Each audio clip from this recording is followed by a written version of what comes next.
Hello everybody, OuterOrange here. We are back in Waifu Corner, and today we're going to be discussing about the Pale Moon Harri deck.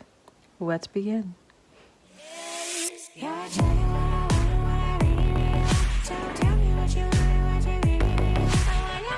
Hey guys, so we are back. We're back in our Waifu Corner. OuterOrange is here to talk about the new Pale Moon Harri deck that just came out with the Butterfly D Moonlight set, and we are going to be going over all the stuff that you can do with it and pretty much the deck list itself, and then just Excel markers and all that stuff, the usual stuff. I'm here for you guys, so let's begin the fun. So this deck does run grade 4s, so we're going to start with our grade 4s, and it's just going to be one just give you guys a better look of him. So this is called Starry Pop Dragon. I'm running one copy of him. I know I'm crazy, this is kind of risky. Usually I recommend running 2. I do recommend running 2. I'm just a crazy person that runs 1, but pretty much you can run 2 just to make sure you get it, but there's so many ways to search this out that I keep it at 1. And I'll kind of explain more why, because some people will say this is a good finisher. Why are you putting it at 1? Well, I have other finishers too, so it's okay. Anyway, so yeah, so we have one Starry Pop Dragon, and this is our finisher pretty much of the deck, or a really good way to finish the game, because it has a Sentinel Restraint. Very good card, very good way to, that really makes this deck pretty solid. So we run one copy of him. We're going on to our grade 3s now, which is Harri. Harri's right here, our boy. So Harri is pretty much the main focus of the clan. I mean, not the clan, of this deck. Harri's skill works with this thing called Magia Dolls. You can call stuff out from your soul to that are called Magia Dolls, and then they get power and all this stuff, and pretty much he is like the main focus of the deck. You want to use him to get stuff from your soul out onto the board, and he is definitely the way to do it. He does require a little bit of counterblast, and that's why it is very smart to be careful with when you want to do some of the mechanics behind Harri. But we run 4 copies of Harri, and then for our last grade 3 we run two end of stage. End of stage is right here. So we run 2 of this, and the reason why I run end of stage is because I think it's a really good way to get stuff into your soul, on top of also soul blasting your soul if you ride this on top of Harri. This is a really good way to get stuff out on the board if you need to, and not have to worry and get stuff back into the board without worrying about leaving your pieces out. So if you're facing certain decks and you don't want your pieces out in the field, running end of stage is a really good way to avoid that. This is also a good finisher. He is also a Sentinel Restraint, and he can restand on top of that, so this can become a very annoying card, and especially in this particular deck where this deck is more reliant on crits than fronts. This makes this guy even more lethal. So I run him at 2. Your other alternative to this is Beast Tamer, so something else you can keep in mind. I prefer this over the Beast Tamer, but that's just me. Going on to our grade 2 lineup, and I want to make it clear that the reason why I take down the dragons, because I want to utilize Harri's engine as much as possible. So we start with our 4 Card Dealer Jacqueline. Card Dealer Jacqueline's skill is counterblast will get top 7 for a Magia Doll or a Lore Pigeon Pop. So I put this at 4 because this deck thins like crazy, and I want to see this card pretty much every single game. And this card makes it really easy to pretty much get the pieces you need, and on top of getting them into your hand and getting them to your soul, because if you reel 2, one from your hand goes to soul. So it's a good way to fill up your soul. It's a good way to put stuff into your hand. It's a good way to get them out of your deck as quickly as possible, so you land those triggers more. So I put this at 4. Some people put this at 3. I think 4 is a good spot for it, but that's just me, because this is the only thing it really does. You know, there's no power up or anything. Doesn't work with Harri either, so, but I keep it at 4 because I like it. So that's that. And then our next grade 2 is Lore Pigeon Pop. This is the way to get your Starry Pop Dragon. So pretty much this card searches this, and it searches from soul, deck, or drop zone. so it's actually pretty easy to get your dragon out. I would say the only downside is if this lands in your damage. The likelihood is pretty small, but it's possible, and if that happens, then you could be in trouble. But honestly, I haven't really come across the issue yet, but we'll see. But anyway, this card is pretty much your way of multi-attacking and getting your dragon out, and pretty much getting this also back to your hand, because that's one of the other skills it has. It also lets you grab a Magia doll from your drop zone to soul, so that's another thing that this card could do. And lastly, of course, it gets this out as quickly as possible. So this is a really good card. It works obviously really well with this because this searches for it. So I run this at 4 because I want to make sure this hits it, and I want to make sure I always have these in hand. And if I have multiple, since these always go back to your hand, it's another 5k value, which is really good. So that's our pigeons. Next, we have finally revealing some Magia doll, you know, the main focus. So we're starting with this is Magia doll Parna.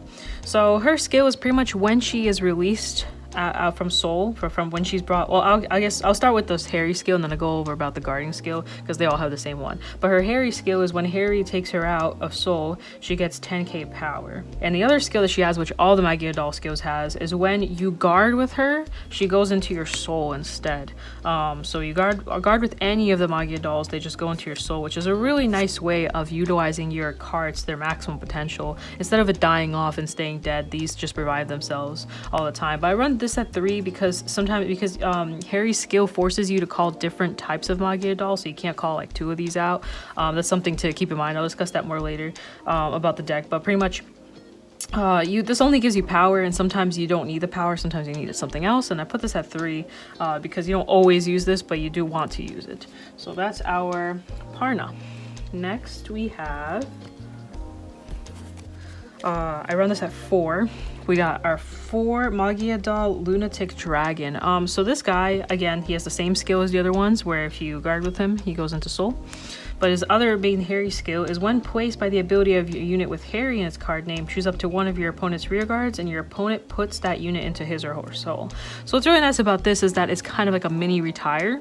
It forces the opponent to suck something into soul, and now it's gone, and you don't have to worry about it. They can't use it, do anything with it, and it could be a main piece that they're using or whatever it is. This isn't like the best form of retire, but it's not a bad form of retire, because there are a lot of clans nowadays that can revive stuff from their drop zone now, or they can soul blast to revive stuff from their drop zone. So this isn't like a main, like, oh my goodness, but there are some decks that can't bring stuff back, or if you know how to fight against certain decks, you'll know certain pieces don't revive or don't come back, and you can utilize this to make sure they stay in soul. Or if some decks don't really rely on soul or don't really use their soul that much, or the opposite, they have to use their soul a lot, like this actually could benefit them. So you got to be very careful when you're going to use this. I put this at 4 because I think retiring in any form is really strong, and I want to make sure this is consistently in soul pretty much like every game.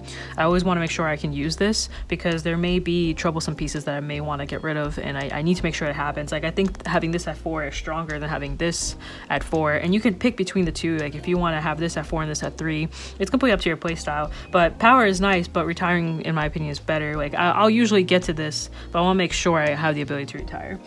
So I run these at 4. Going on to our grade 1 lineup. So we're starting with yet another Magia doll.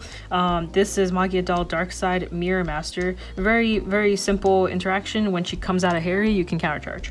So if you use Harri's skill with her, you can countercharge, and this is the main... Whoa, whoops. Took 1 extra. Anyway, so I run it at 4. This is the main unit that you want in order to countercharge. As I explained earlier, Harri counterblasts pretty significantly. If you want to do like a finishing play on his turn or whatever, you're going to need to counterblast, and people will try and deny you of that. So you want to make sure that this is in your soul so you can use it. And again, like the other skill, you can guard with it and it goes into soul. So very, very nice to see. We definitely want to see this as quickly as possible. Now our next grade 1 is the one that I accidentally revealed a second ago. But it's the Flying Peryton, Magia doll Flying Peryton. So this one, again, guard skill, the same. And then the other skill is when it's placed on your ability Harri, you draw a card. So this is really good just to get some card draw if you need. As I'm sure you're starting to see, pretty much the Magia dolls really work off based off what you're looking for. If you need to draw more, you want to like get this out, or if you want to counter charge, you want to get the counter charger out. If you want more power, you get the power grow out, or if you want to retire, you get the retire out. As you can tell, there's kind of like a simple consistent mechanic going on, which is what's really nice about this deck, is that it's pretty consistent and it stays to its true form. And keeping a lot of these units at 4 guarantees that you're going to see them consistently. So yeah, so we have our 4 draw card Magia doll. And lastly, for our grade 3s, I run 3 Masquerade Bunny. Masquerade Bunny is our grade 3 searcher pretty much, and pretty much if you call 1 or more cards from your soul, she gets 5k power, so she becomes a 13k attacker. And then her other skill is look at top 5 for a grade 3 and then discard a card.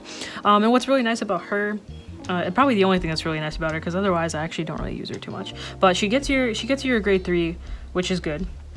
But the other thing is that discarding usually actually helps you, because with Pigeon you can use Pigeon's skill to bring out whatever you discarded back into your soul. So you can kind of use some card interaction with this card and Pigeon. So this is what's really nice about this card. I personally actually don't use this very well, and I'll kind of explain here in a second why. This card is really good, but the thing is once you start making the Starry Pop Dragon play, it makes it really hard to want to keep this on the board. Like usually I'll be calling over this really fast, and the same could be said about our Jacqueline girl back here. The same could be said about her too. I'll usually start calling stuff over her very, very fast, because you want your board to be straight Magia doll. The more Magia doll, the better chance you have of winning. So yeah, but anyway, so this is our last grade 1. Going on to our triggers. The triggers I run pretty standard. We got the 4 draw PGs, and then we have 4 critical, and then 4 more critical, and these are like the more uglier crits. And then we have our heals. So pretty much 8 crit, 4 draw, 4 heal. And then lastly, of course, we got our quick shield, because you always need a quick shield. Our starter, this is a new starter from the set actually. And then we have all our excels, different form of excel, either it's excel 2 or excel 1. So let me quickly explain like kind of what you want your main thing, like how you really want your kind of style of play to go here. But what you want to do is you activate a skill. You discard Counterblast. If you and your opponent are both on grade 3, you can pick up to 4 Magia doll, and you literally just call them out. You have a party with them. So now you have some Magia doll, and usually if you have a Magia doll in your hand, I highly recommend putting one back here too. So pretty much this is how you want your board to look. And then your other thing that you want, the other final piece you want of your board is of course your Pigeon on your marker. So this is like where you want your Pigeon, this is where you want your Magia doll, and then you have your Harri like pretty much as your centerpiece. And usually you attack with your Pigeon, bring out your Starry Pop, which gives you another marker, and then you start attacking with your rear guards, attack with Harri, and then attack with this as your finisher. And the reason why I talk about the Magia doll being like your main focus, especially if you go Excel 2, if you go Excel 1 this isn't an issue, but going Excel 2, this card gains power for every Magia doll on the board, and you only have 1, 2, 3, 4, 5, 6 slots pretty much, but this slot's always taken up by the pop, so these are your slots to gain power for him. So that's 5, 10, 15, 20, 25. Every single turn you can give your dragon pretty much 25k, but if you subtract that, now he's only getting 20k, and you're lowering the chance of him being as strong as possible, because as you guys can tell right here, he does start at 0. So because he starts at 0, you want to make sure you get him as high as possible, as quickly as possible. So that's the main play. You can also go Excel 2, which I highly recommend. Going Excel 2, like say you have like 3 markers like that, already makes your dragon at 30k, which is just super nice. And then like, so 30, 35, 40, 45, 50, 55. Like he's attacking for some pretty nice numbers. So that's, and he has a critical on him too. So that's pretty much like the main focus you want with your Harri play. And a stage play, usually you ride him on top, of your, say you don't have your Starry Pops on, usually you ride him on top. What he says is to Soul Blast all your cards there's underneath, and now he gains a Now he gains a Sentinel Restraint as well. And when you pretty much attack with all your units, and you lastly attack with him, his skill says to put everything back in. So now all your Magia Doll are safe. So they're safe. You also put 2 cards from your hand into Soul. Let's pretend these are 2 cards. And he restands. Look at that. He's back. He's back, and you can attack again. And whatever triggers you put on him, it stays on him. So when he's attacking the second time, he's attacking for a more lethal number. So that's why he's a good finisher. And the nice part about him is that all your Magia Doll are nice and safe in here, so you don't have to worry about it. So in case you do want to ride another Harri, if that turn, you know, does come, if you ride another Harri, you are ready to go to set up your board again with all your Magia Doll inside. So that's why I like the end of stage play, because not only does it keep your stuff safe, but it also just gives you another Harri turn. So if you ride this first and then this, at least your stuff is nice and safe. So that's pretty much the main focus of how the deck works. There really isn't much else aside from like this girl who searches for your stuff. The deck is pretty straightforward. It's a very, very simple and easy mechanic to learn over time. I would say that out of a lot of the stuff that came out in the last couple weeks, this is one of the easier decks to learn, and I recommend trying this out. It's not too expensive. Unfortunately, he has been going up. When all the sets released, he was around like $6. He has been going up though. But other than him and like maybe your perfect guards, this deck is actually pretty cheap to build. Like I would say he's like 10 right now, so 10, 20, 30, 40, and then your PGs are around $7, so that's like another pretty much 28ish, $30, and then everything else is cents after that. Like all these cards are really cheap. It's really just these and the perfect guards that you really need to concern yourself with. Pretty much this and this is like the main price of the deck. Everything else is literally cents. Like this is like a 20 cents, you know, and you can just pick it all up at once. I would say this is starting to go up in price, but she's around $2, so yeah, it's not too bad. If it's a really good starting deck, I recommend it. You can always swap the end of stages out for something else. You don't have to run the end of stages, so in case that's a little too much for price range or whatever, you can always swap for a different grade 3 that will help get to your Harri play faster. But yeah, that's pretty much the whole deck profile. I hope you guys liked it. Hope it was enjoyable. It's pretty straightforward. If you have any questions regarding the deck or any things that you can or cannot do with the deck, feel free to talk to me. I am here. I think this deck is super fun. I've been play testing it for the last like 2 weeks or so. I highly recommend it for those who are new to the game or want something to start out with. My cat is meowing like crazy. But this is a good starting deck. Like if you really need something to start with, I know I keep saying this, but this is definitely one of those decks to go for. It's kind of the same play style every single game. Like there isn't really too much that you need to worry about. It's just getting used to putting stuff in your soul pretty much. But other than that, the deck is pretty straightforward. Out of all the Pale Moon decks out there, this one's definitely the more to the point deck. But I hope you guys liked the video. Hope you guys enjoyed that. I'm pretty much done. If you guys have any questions, comments, concerns, all that fun stuff, feel free to leave it in the description. Not the description, the comment section below. Feel free to talk to me. I'll talk back. If you have any questions or concerns about this deck or any or just in general, if you have a question for me in regards to Vanguard, I'll be here. So thank you guys for watching. Hope you guys like the deck profile. See you guys in a future video. Like, subscribe, comment, do all that wonderful stuff to make me happy and to see more awesome videos from me. And peace out, guys, and das vidanya. Bye.